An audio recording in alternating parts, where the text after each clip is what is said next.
साधना के हमारे इस कार्यक्रम में एक बार फिर आप सभी का स्वागत है। मैं आपका ज्योतिष मित्र पंडित हिमांशु नेमा आप सभी का स्वागत करता हूं और उम्मीद करता हूं कि आप सभी कुशल मंगल होंगे। पितृपक्ष प्रारंभ हो चुका है और वर्तमान के समय में जहां शंका कुशंका अज्ञान के कारण हम हमारे सभी परंपरा और संस्कार पर उंगली उठाते हैं और इसके कारण हम और संकट में फंसते जाते हैं। पितृपक्ष श्राद्ध पक्ष में कितना लगता है बताइए? कोई बड़ा भारी पैसा तो लगता नहीं है। और सबसे बड़ी बात है कि आपके ऋण चुकाने का ये 15 दिन का समय रहता है। यदि आपने विधि विधान से अपने पितरों का ऋण चुकाया तो आप सभी प्रकार के ऋणों से मुक्त हो सकते हैं। अब लोग बोलेंगे भैया हमारा कौन सा ऋण है, हम क्यों ऋण चुकाएं? ये भी सोचने वाली बात है। देखिए जो भगवान सूर्य है वो सभी पिताओं के पिता हैं, है ना। और आप बताइए कि जब आप पिता की प्रॉपर्टी के मालिक बन सकते हैं तो उनका ऋण आपका ऋण कैसे नहीं हुआ?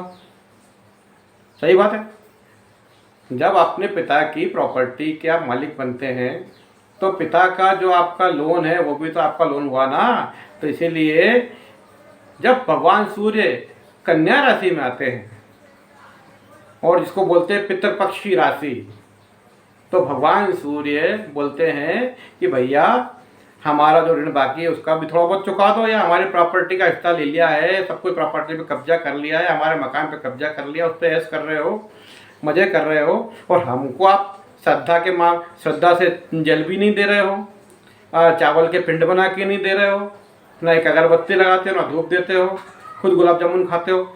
तो ये सब गलत बात है। ये शास्त्रोक्त है, वैज्ञानिक है कि सितंबर माह होता है इनकम टैक्स रिटर्न।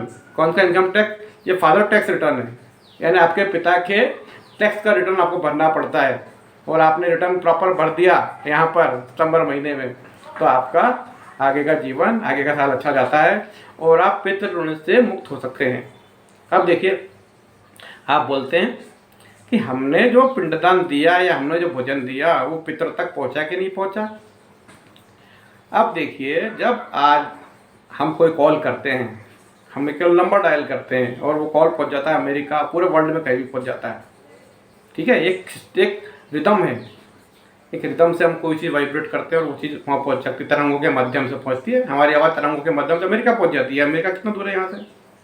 इसी तरीके से जब हम अपना नाम और गोत्र बोल के चावल के पिंड बनाकर उस पर हम अपना नाम गोत्र बोलते हैं कि मेरा नाम ये है और मैं फलाने गोत्र का हूँ और मैं आपको तर्पण करता हूँ, तो उसकी खुशबू, उसकी वाइब्रेशन और उसकी गंध पितरों तक पहुँचती है। चाहे वो आपका पितृ किसी भी लोक में गया हो, चाहे देव लोक में गया हो, चाहे पशु लोक में गया हो, चाहे चीटी के रूप में हो, चाहे पक्षी के रूप में उड़ रहा हो, चाहे प्रेत के रूप में बैठा हो, कहीं भी बैठा हो, वो अपने उस अवस्था में आपके दिए हुई गंध को कन्वर्ट करके अपने उस लोक के अनुसार अपना भोजन ग्रहण कर लेता है। तो इस बात पर बिल्कुल भी संशय मत कीजिए कि आप यदि पिंडदान कर रहे हैं तो लोगों तक पहुंचेगा नहीं पहुंचेगा। आप अपना फर्ज पूरा कर दीजिए। जब हमारा वाईफाई, जब यहाँ से दिया हुआ कॉल अमेरिका पहुंच सकता है, चंद्रयान तक हमारा जहाज पहुंच सकता है, मतलब हमारा चंद्रयान चंद्रमा तक पहुंच सकता है, तो ये बोलना कि हम पिंडदान करेंगे तो वहाँ तक पहुंचेगा नहीं पहुंचेगा, ये आप शंका कुशंका नहीं कर सकते हैं। यदि शास्त्रों में कुछ लिखा है तो उसका पूर्ण वो साइंटिफिक है और सारगर्भित है और आप ऐसा करेंगे तो तुरंत आपको लाभ मिलेगा, आपके परिवार को लाभ मिलेगा।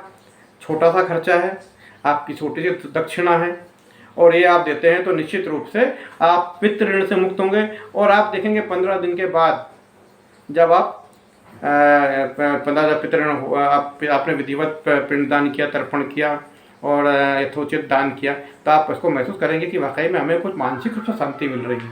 उसकी फीलिंग आप मानसिक रूप से करेंगे, आपको भारीपन नहीं लगेगा। आपके घर में कोई बीमार है तो वो ठीक हो जाएगा, आपका कोई व्यापारिक रूप से कोई काम रुक रहा है तो वो काम भी जल्दी हो जाएगा।